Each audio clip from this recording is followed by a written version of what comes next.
Welcome back to our channel. இன்றைக்கி நம்ம என்ன ரெசிபி பார்க்க போகிறோம்னு பார்த்தீங்கன்னா ஒரு புது விதமான கேக் ரெசிபி தான் பார்க்க போகிறோம். இந்த கேக் வந்து கிட்ஸுக்கு ரொம்ப ஃபேவரட். அதே மாதிரி இந்த கேக்கை நான் எப்படி செஞ்சுன்றதை வாங்க இன்றைக்கி வீடியோக்குள்ள போய் பார்க்கலாம். அதுக்கு இந்த மாதிரி ஒரு பவுல் எடுத்திருக்கேன். அந்த பவுலில் ஒரு 1/4 கப் அளவுக்கு நான் தயிர் ஆட் பண்ணிக்கிறேன். தயிர் ஆட் பண்ணியாச்சு. இல்லை ஒரு 1/2 கப் அளவுக்கு நான் பவுடர் சுகர் ஆட் பண்ணிடுறேன். இப்போ இது ரெண்டுத்தையும் சேர்த்து நல்லா பீட் பண்ணிக்கிறேன். நல்லா பீட் பண்ணிக்கோங்க. நல்லா பீட் பண்ணியாச்சு. இப்போ வந்து இதில் ஒரு 1/4 கப் அளவுக்கு பட்டர் ஆட் பண்ணிக்கிறேன். பட்டருக்கு பதிலாக நீங்கள் வெஜிடபிள் ஆயில் கூட சேர்த்துக்கலாம். இது சேர்த்து நல்லா பீட் பண்ணிக்கோங்க. இப்போ வந்து இதில் நான் ஒரு 1/2 கப் அளவுக்கு மைதா ஆட் பண்ணிக்கிறேன். மைதா ஆட் பண்ணியாச்சு. இதில் ஒரு 1 டீஸ்பூன் அளவுக்கு பேக்கிங் பவுடர் ஆட் பண்ணிடலாம். அதுக்கப்புறமா 1/2 டீஸ்பூன் அளவுக்கு பேக்கிங் சோடா ஆட் பண்ணிடலாம். இல்லை சேர்த்து மிக்ஸ் பண்ணிக்கிறேன்.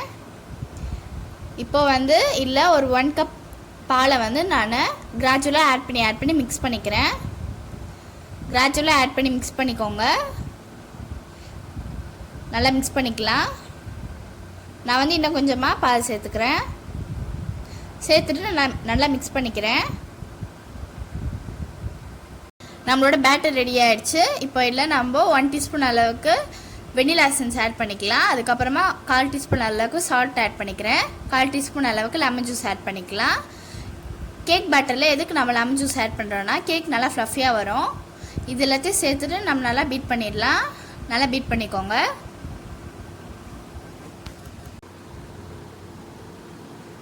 இப்போ வந்து இதில் ஒரு 1/4 கப் அளவுக்கு நம்ம ஸ்ப்ரிங்கிள்ஸ் ஆட் பண்ண போகிறோம். இதுக்கு நம்ம ரெயின்போ ஸ்ப்ரிங்கிள்ஸ் தான் ஆட் பண்ணணும்.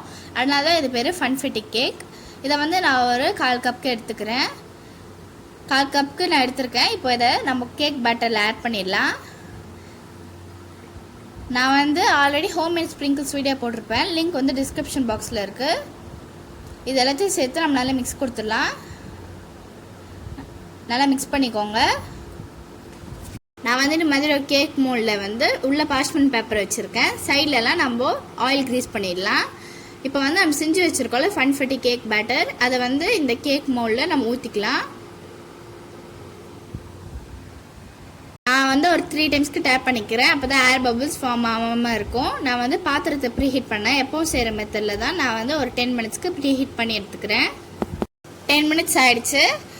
இப்போ நம்ம இதை ஓப்பன் பண்ணிவிட்டு நம்ம செஞ்சு வச்சுருக்கோம்ல கேக் பேட்டரை உள்ளே வச்சிடலாம். உள்ளே வச்சாச்சு. இப்போ இதை க்ளோஸ் பண்ணிவிட்டு ஒரு 45 மினிட்ஸ்க்கு மீடியம் ஃப்ளேமில் வச்சு நம்ம இதை பேக் பண்ணி எடுத்துடலாம். 45 மினிட்ஸ் ஆகிடுச்சு. நம்மளோட கேக் ரெடி ஆகிடுச்சு இல்லைன்னு பார்த்துடலாம். வாவ், நம்மளோட கேக் வந்து பர்ஃபெக்டாக ரெடியாக இருக்குது. இப்போ இந்த கேக்கை நம்ம செக் பண்ணி பார்த்துடலாம். ஒரு வுட்டன் ஸ்கியூவர் வச்சு செக் பண்ணி பார்த்துக்கோங்க. பர்ஃபெக்டாக அந்த கேக் நல்லா ஆறினதுக்கப்புறமா அன்மோல்ட் பண்ணுங்கள். இல்லைனா வந்து கேக் பீஸாக போயிடும். கேக் நல்லா ஆறிடுச்சு. இப்போ நான் அன்மோல்ட் பண்ணிக்கிறேன். அன்மோல்ட் பண்ணியாச்சு. இப்போது மேலே இருக்க பார்ச்மெண்ட் பேப்பரை நம்ம பொறுமையாக எடுக்கலாம். பார்த்து எடுங்க. இப்போ நம்ம ஸ்லைஸ் பண்ணிடலாம். உங்களுக்கு எந்த சைஸில் வேணுமோ நீங்கள் அந்த அளவுக்கு நீங்கள் ஸ்லைஸ் பண்ணிக்கோங்க. நான் வந்து இந்த மாதிரி ரெக்டாங்குலர் ஸ்லைஸ் பண்ணியிருக்கேன். அவள் தான் நம்மளோட பர்ஃபெக்டான ஃபன்ஃபெட்டி கேக் வந்து ரெடி பண்ணிட்டோம். இது வந்து கிட்ஸோட ஃபேவரட்டான கேக். எவ்வளோ சூப்பராக இருக்குது பாருங்கள். ரொம்பவே சூப்பராக இருக்குது. இப்போ நான் இதை டேஸ்ட் பண்ணி எப்படி இருக்குன்னு சொல்கிறேன். வாவ், சூப்பராக இருக்குது.